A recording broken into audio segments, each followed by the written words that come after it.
you skills. Look, boy, you in the danger room. Yeah, you in the danger room. Come on now.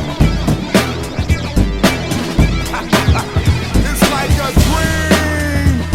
Everything moving fast, but you moving slow. Change the tempo. Watch, we on time.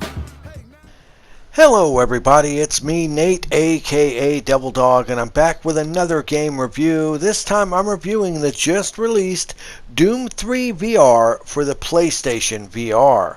This was developed by Archiact and id Software, and was originally released on the PC and the Quest first, but has now finally seen a PSVR released version. Now, keep in mind, this was just launched on March 29th of 2021 for the PlayStation VR, and it is a PS4 title, but it is backwards compatible with the PS5. Keep in mind, if you're playing with the PS5, you will have to actually use a DualShock controller to actually do this, or a Move controller, since the PS5 controller does not have the light bar that the iToy camera or the PSVR camera actually tracks. So you will have to kind of fiddle around with it, which is kind of a pain in the butt.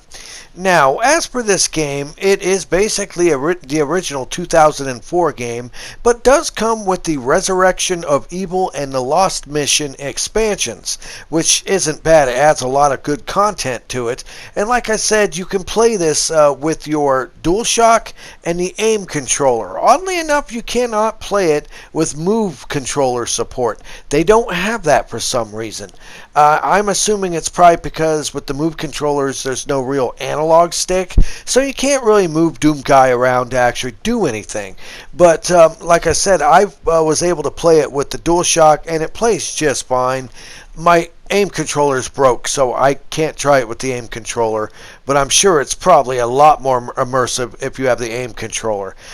Now, as for the game itself, it does seem to have enhanced textures, a little bit better sound quality. It looks like they kind of redid some of the weapons textures as well and beefed them up. It does look better than the original version of this game. Now, the one thing, since this went to a VR mode, in order to view your ammo and health, it's pretty cool like a normal VR game. You can literally look at the weapon to see what amount of ammo you have, or look at your wrist display to see what your life is instead of having it on screen. So I actually like that. That does make it more immersive when you're playing this game. Now, this game is very dark, gritty, and atmospheric. And remember, if you're used to playing the new Doom, it's not. It can be sort of bombastic, over the top, but for the most part, this game centers more on more atmosphere, dread, scaring you, and with jump scares and stuff like that. And honestly, I think jump scares in VR work so much better than the normal game, because they get right in your face. There were several times I screamed. Now, keep in mind the footage I'm showing you, I'm kind of editing it down because I don't want to actually get demonetized for this video. So I'm trying to cut out a lot of the gore. Naturally, playing it in VR is a lot different than watching just someone playing it with a recording in VR, because VR does make a huge difference. And the other thing I have to say, fortunately, it is super quick in VR. I mean, I thought maybe they would slow it down a bit. No, it's up there with like the new Doom, to where you can zip around, you can jump, you can turn, you can dive, and it's really good with the way it's got it. It doesn't have that many options in the options menu, which is kind of disappointing. But I would expect it a little bit more in terms of options for your VR and control setup, but it's nothing that makes it where the game ain't playable. And honestly, at the cost that is currently only $19.95, it's $20 for it. You're getting well over 15 hours worth of content with the original game and the 2 expansions. So it is worth it if you never played Doom 3 to begin with, and definitely in VR. VR does enhance it quite a bit. But I have to point out a couple things with this. First of all, whenever you go into the multitude of long-winded cutscenes, which these games have a ton of, It is not in VR. It basically looks like you're watching it on a big movie screen, like you're at a theater. And then once the game starts, you're put into the role of your character, and from there it's VR. I kind of wish they would have made the cutscenes VR because they're actually all done with in-game. Now, if it was CGI, I can understand. There's no way you could take CGI and make it VR. But since you're using the actual in-game polygon characters and backgrounds, there is no reason, in my personal feeling, you could not have done the cutscenes in VR. Just have it locked with the view and everything like that. Maybe they did it to avoid getting like motion sickness, even though I really have no problem playing VR. Now, the other thing that is a minor nitpick, which, like I said, it does not mess up the game at all, is the fact that a lot of VR games have the ability to, if you tilt your head and move your head forward, it'll move in the game. You know, like if you lean forward to peek around a corner, you could do that. Well, in this, you can't. This, it seems like your vision is locked to wherever you're at. So moving your head around other than turning to look up, down, left, and right, that's really about the only movement you have in the game in this VR title. So if you were thinking like you hear something coming from around a corner and you stop and you can slowly bend over and try to peek around the corner to see what's there, you cannot do that in this. And I think that that is a major missed opportunity that really would have made this game even better. But in the end, honestly, for a price tag of only $20 and the amount of content that this is the full game with the 2 expansions, so it's no slouch in terms of the content. And as you go on, the guns feel great, they look fantastic, and the ability, at least with the DualShock controller, to actually tip and tilt the controller with your beam to actually aim your weapon and shoot. I absolutely love that when VR games do this. Now, keep in mind, this is currently only a digital release version at this time, but it will be receiving a physical edition launch in the future. And the only other thing I can say is I remember playing the original one, and I kind of, maybe it's just me, but I believe that the load times are a lot longer in this VR version.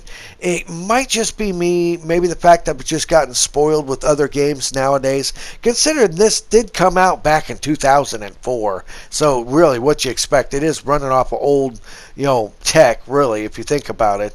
It was great for its time, and honestly, even though I have noticed some textures that can be a little bit blurry, most of it looks really good and clean up close. It plays remarkably very great and fast and frantic when you're shooting the enemies, when you're dodging, you're jumping, and shooting your weapons. Honestly, it is a fun and frantic game. Just keep in mind, if you haven't played Doom 3 before, it does focus more on the atmosphere and the scare tactics than it does the constant running, gunning, monster blasting like the newer versions do. So if you go into this thinking it's going to be like an epic, super mad thing, keep in mind, I wouldn't say it's a slow burn game, but it definitely has a lot of plot that you have to sit through in order to play this game. So just keep that in mind. If you're wanting to jump in, I don't believe you can skip the cutscenes either.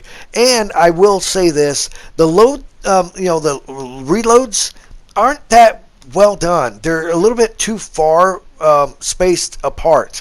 So there's been many times where I would die or something bad would happen, and it would restart me at my last checkpoint, and then I would have to sit through a long drawn out cutscene again to get through it. So just keep that in mind, because this is a older game.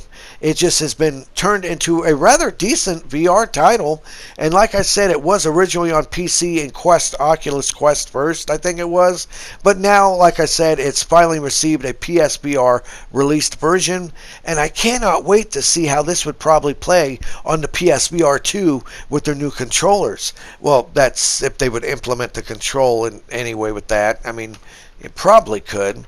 No, but in the end, it is actually, to me personally, worth it to play this game, because it was a pretty good game back in its day, and considering it does come with the expansions, playing this in VR is a fun, frantic adventure, and honestly, it does enhance it in VR with the monsters jumping in your face, the jump scares, the gunplay, and everything.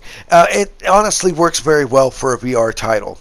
Pick it up today and let me know in the comments on what you think about Doom 3 VR on PlayStation VR. This was Nate, aka Devil Dog, and I want to thank each and every one of you for watching this video. Please leave in the comments below if you played Doom 3 in VR before, what you think, if this is any better than the PC or Oculus Quest version. Leave lots of comments. I love answering each and every one of them. Make sure to hit the bell icon to stay updated whenever I release any new videos on my channel. Please subscribe, it helps out a lot. And remember, I always end my videos by saying, have fun, play hard, and remember, people, the devil is in the details. Peace out until next time.